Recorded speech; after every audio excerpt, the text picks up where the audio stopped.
Hi, it's December, which means it's time for me to make an LED Christmas project, and this year I wanted to make an RGB meteor shower effect to be mounted outside on the front of the house.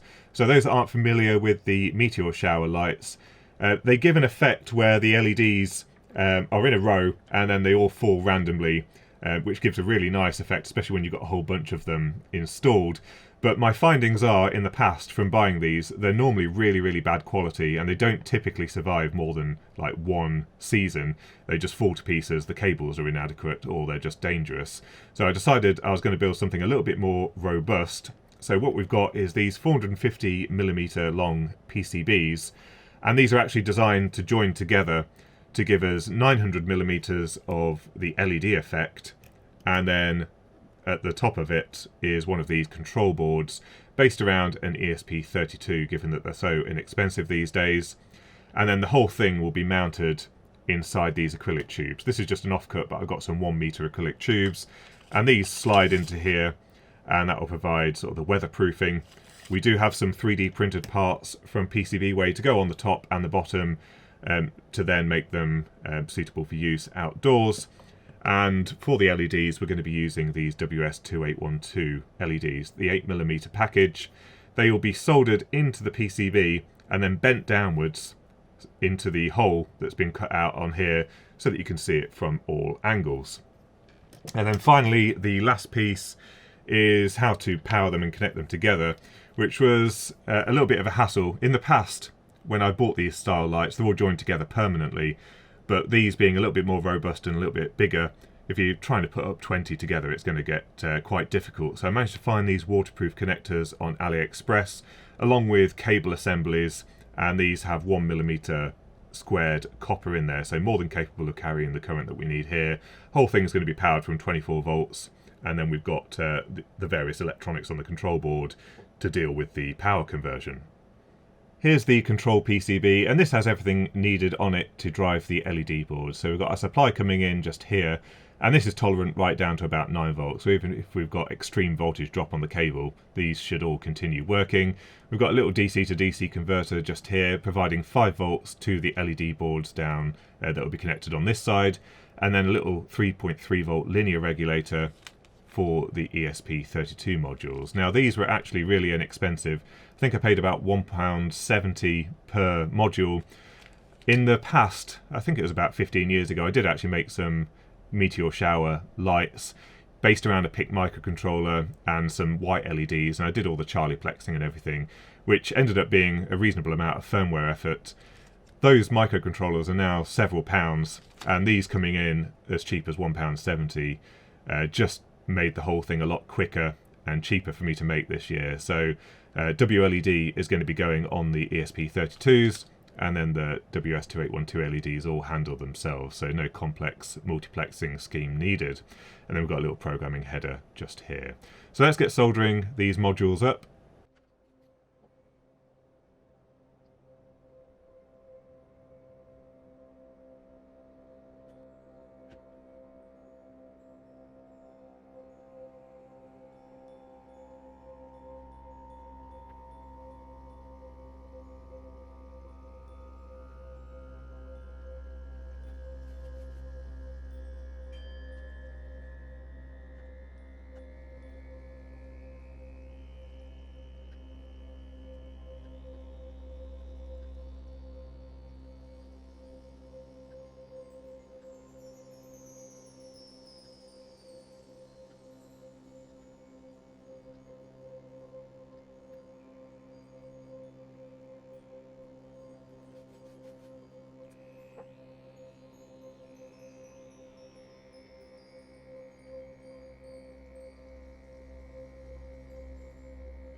That's the control boards all assembled and programmed, and I originally started soldering these ESP32 modules with this Edison flux.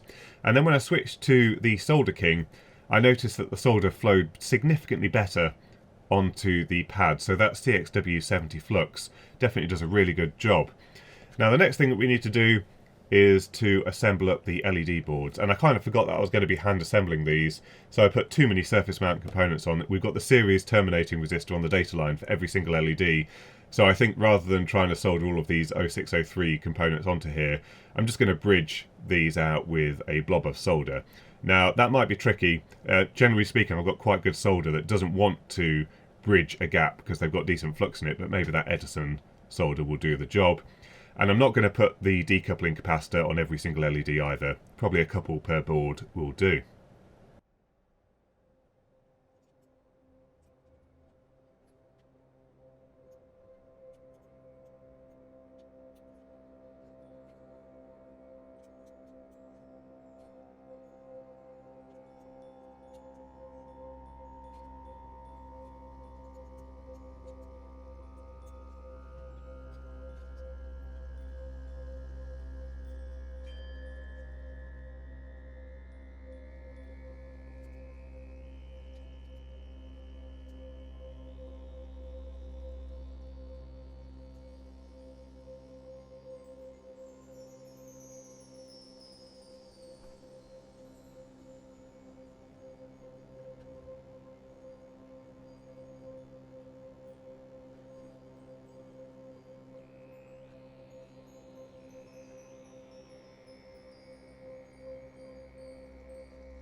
Nearly at the end of the electronics assembly, so what we need to do now is attach the control board to the LED boards. So we need to link the 5 volts and the 0 volts with some little jumpers.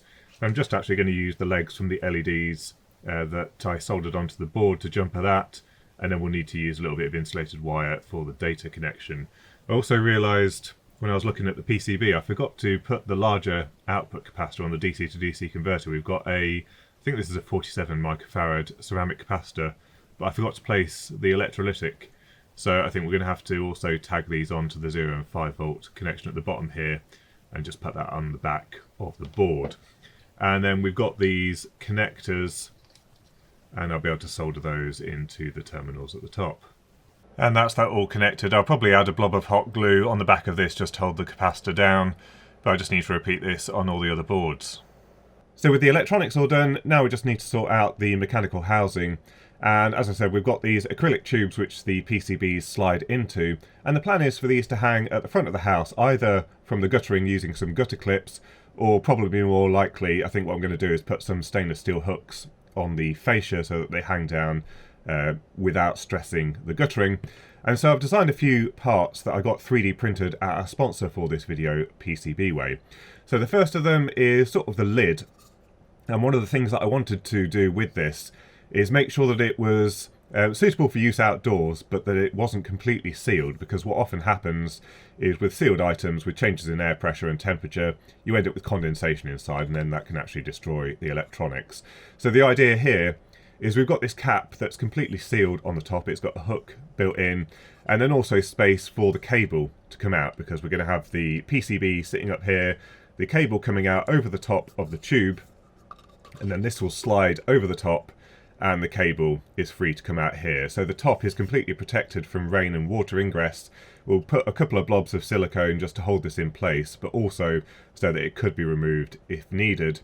But by having this completely sealed from the top, there's no chance for any rain to get in it whatsoever. And then we've got these other parts here, which are going to sit at the bottom, and then that seals the bottom part. And if you look closely, there is a vent hole just in the middle, which allows for airflow and any condensation that potentially does form inside just to drip out the bottom here. So let's have a closer look at these 3D printed parts. So here is the top cap that's been printed at PCBWay. And this looks really nice. There's a few tooling marks inside where they've just cleaned up some of the leftover bits from the printing. But if you go to the PCBWay website, you can click on the 3D printing section just here, and there's a whole bunch of options. Now what I picked here was UTR Imagine Black, which has a standard colour of grey black, but you can add surface finishes after. This wasn't really needed for this particular use, it's just going to be outside, and this particular material isn't too damaged by sunlight, not that we get any in the winter. But overall, these were quite inexpensive. I did do a few test prints on my printer. The result isn't quite as good, but it was going to take quite a while to do it here at home, whereas we can get these printed for about $6, I think it was. So when I got 25 of these made, it was still relatively inexpensive. And then we've got the other part, which was printed in clear resin, and this is a nice looking part actually.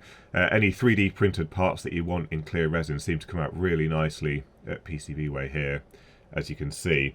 So if we go back to the options here, this was in the UTR 8100 transparent, and these parts were also pretty inexpensive. I think these ended up being about $4 each. But yeah, as you can see, a really nice finish. No tooling marks on here whatsoever, so just overall, just looking really nice. And the plan is for these just to be super glued in the end here. Now I did add a little bit too much tolerance here. I wasn't sure how accurate the printing would be, and also I did notice on these tubes they're not completely circular. There is a little bit of an oval shape to them, so I didn't want to end up in a situation where I had 25 of these that I couldn't actually slide in the end. But I'm just going to add a bit of super glue to the end here to hold this in place, and as I said, on this end just a couple of blobs of silicone to hold this cap in place, and that'll be it completed. So what I've actually decided to do is add a few wraps of tape around the tube. Ideally I would have put some splines in here that would have gripped on better, but this will provide a friction fit with the cap, and then the silicone is just sort of a last layer of protection. But you can see how the PCB's in here, then the power cable looping over the top, and the idea is that this pushes over the top, and then we'll give it a little bit of a wiggle, so it's quite a tight fit, and then that should hold it in place, and we'll be able to hang this on some hooks and have the tube hanging down like that. At this end of the tube I'm just going to apply a bit of Mitre Fast activator, which is really good for use with super glue, so just give it a little spray. And then we can apply some super glue to the end here, push it on, and that will set within a few seconds.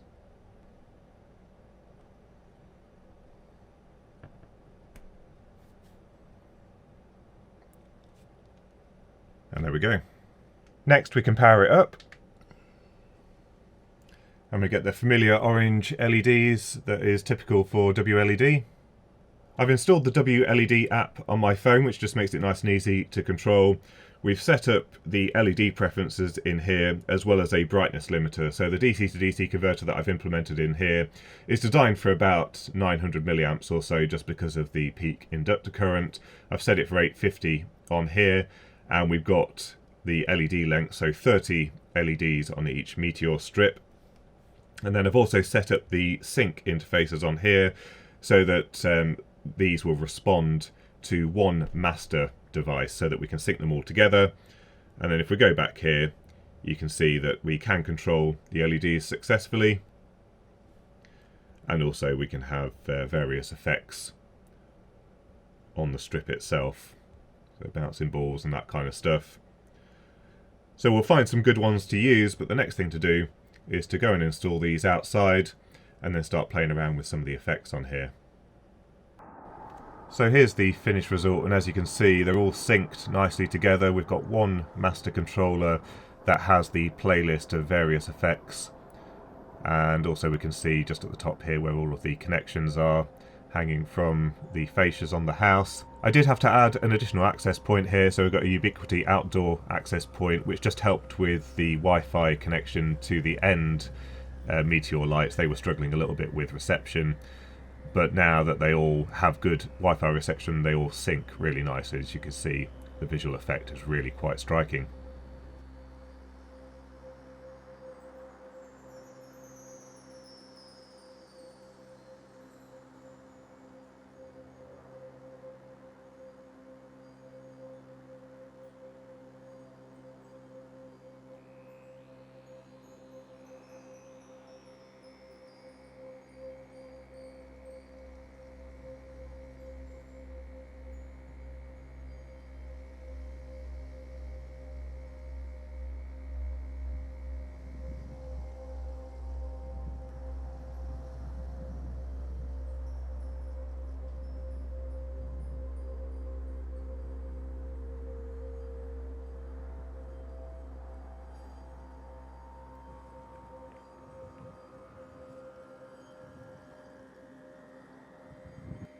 overall I'm really happy with the result. I think they look really nice, and you can see them from a fair distance away. And as you can probably see at the bottom there, I did run a wire through the loop at the bottom, and that just stops them swaying around too much in the heavy winds. In fact, there was hardly any movement in some of the really bad weather that we had recently, and just by virtue of them just being tucked in slightly under the soffits on this house, they don't actually really see much rainfall either, so they should last really quite well in the varying weather that we have here at winter.